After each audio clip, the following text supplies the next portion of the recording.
research some knowledge, because that is a strain on me to have to explain my life to you. You have to come with some knowledge and then ask me questions.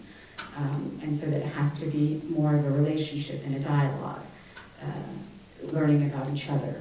But it's a book that does talk about that and talks about the importance of community building and of working with groups. It's not really about separation or a separatist movement or segregation in any sense of the word. It's really about how do we all work together. You know, how do we do this so that it's also done in an egalitarian way. So, I love that. BT Dubs, I'm not texting, I'm tweeting questions and answers, so don't judge me. Oh, and when you're talking about the web, on the Women's Center website, there's a tab called Click This, just because I couldn't think of what to call it. I'm like, I want you to click it, so that's what I called it. And you can go down to like Feminist, or I think it's More or something, and there's a bunch of different like feminist blogs and things like that. So if you don't even know what blogs are fun or what to go to, you can go to that and just like pick one. Speaking of blogs, any other questions?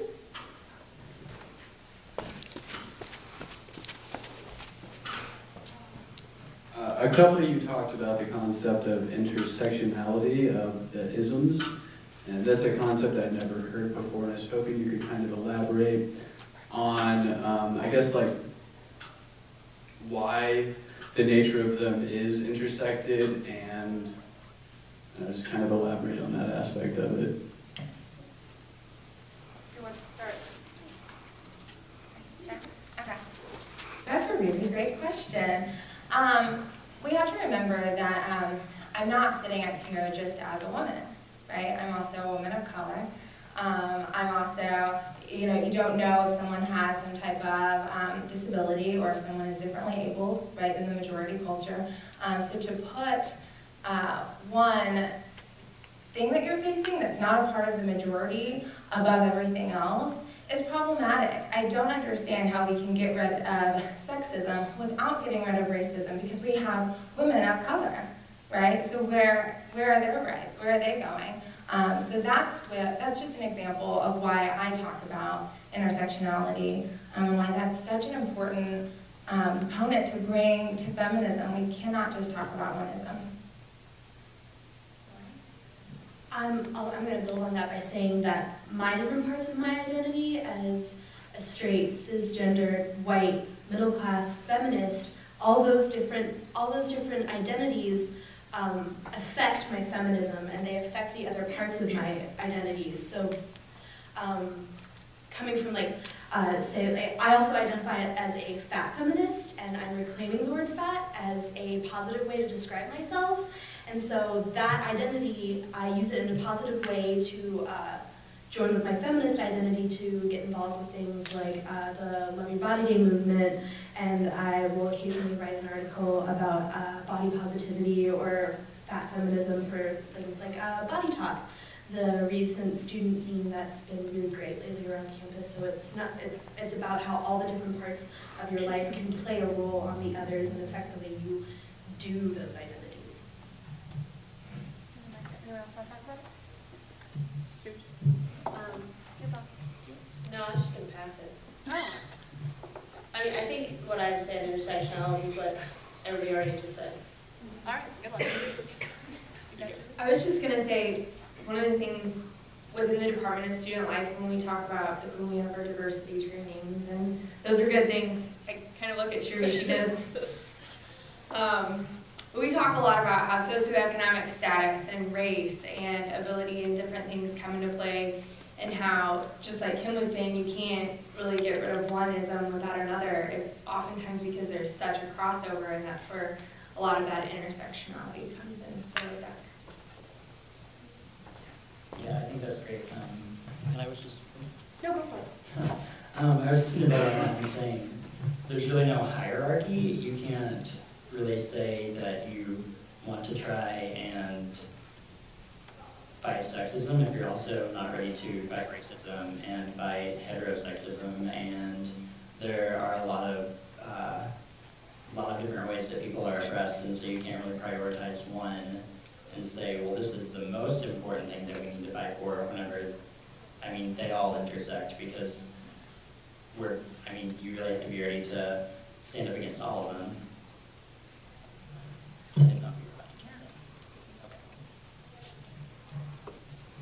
I do want to say, does that answer your question? Is that what you were asking? Because Yeah, I mean, it does answer my question, but the way you guys describe it makes it seem like the task of trying to overcome these divisions in our society is even more daunting, because to address one is to address all of them, so it seems like a bigger task. But I kind of wanted one of you to get at the root at what exactly it is that we're addressing, because if it's not just sexism, and if it's not just racism, then what is it that's underlying? I think I would answer that by saying, and I know this is kind of an oversimplified view of feminism, but it's one that I really hold dear, is that we're just trying to make the world a little better. We just want everybody to be happy. Like, in my feminist world, everyone is skipping and holding hands and throwing glitter, and they're a unicorn for a ride.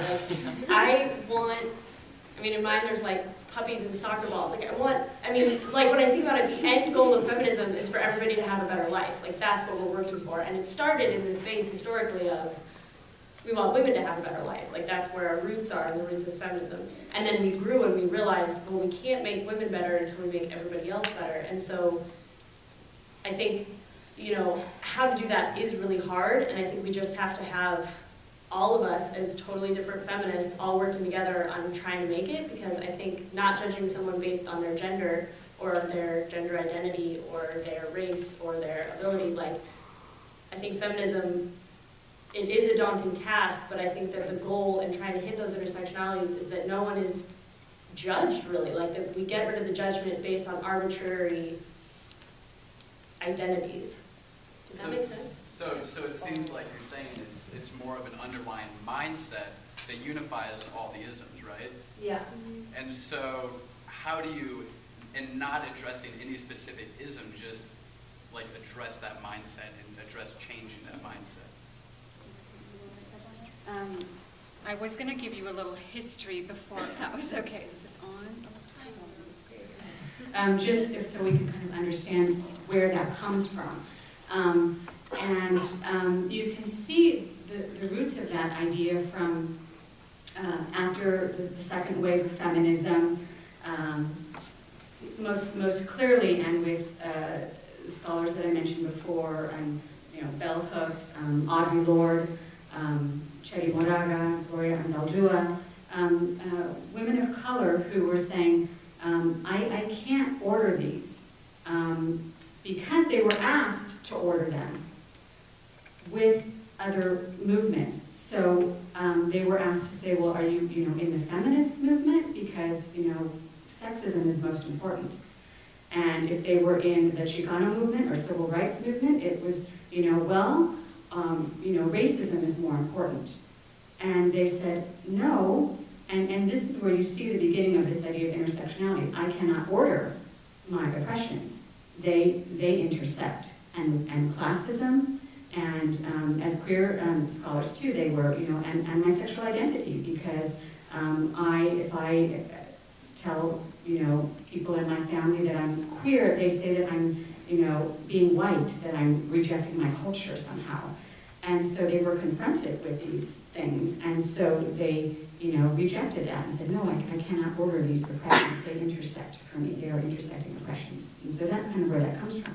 An example of how we need to all work on these things is came up in my class because students were feeling really sort of, it's just all too much. I think kind of the idea, we need to pick one and work on that, and then we'll move on to the next one. So the idea is, well, which one do you pick, and who gets to pick, and why, and where's the power in that? And the example I gave was some work that Kim Crenshaw had done on intersectionality, and she works in the area of law. And the example was sex education and her work with sexual health. And it was the idea, that people had the idea that if you just hand out condoms to women who are poor and for free, you know, because they can't afford it, then this will be very helpful.